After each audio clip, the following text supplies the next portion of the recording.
60,000 people pour across the border from Morocco into Ceuta, littering the beach with discarded rubber rings. Young and old, families, babies. Mostly coming by sea, dozens have died trying. I saw hell, says Abdul Hakim, who was stopped at the border. We walked 14 kilometres through the mountains, but told ourselves it didn't matter as long as the border was open. We were told to take the road to the sea. I found myself completely submerged. I was choking, and I saw 2 men die right before my eyes. The tiny Spanish territory seems like a safe bet for these migrants after a supposed legal loophole issued by the Spanish Supreme Court said migrants intercepted at sea can't be summarily returned, triggering a run on the border.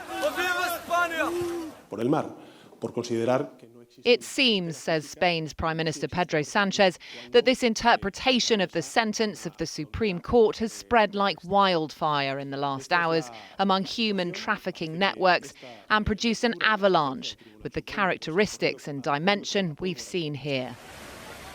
Perhaps unsurprisingly, it's caused an almighty diplomatic row in Europe.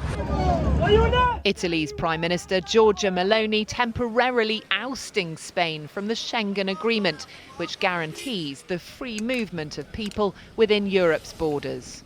Leaders outside the EU keen to highlight their own immigration policies protect them from events like these. People will see those scenes and want something to be done, more to be done. What I have done is firstly keep the current Home Secretary in place because the plan she has implemented has started to make a difference.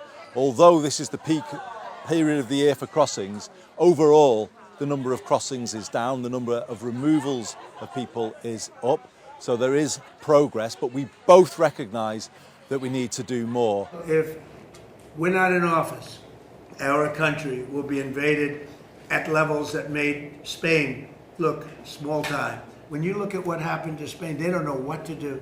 And it's happening again today. They're coming in by the tens of thousands. They're just invading the country. There are normally only 84,000 people living on Ceuta. This influx taking its toll immediately. People don't want to go out, says this shopkeeper, asking us a lot to deliver to their homes. Given the situation, they're a bit scared. Spain's military has been sent in to reinforce the border.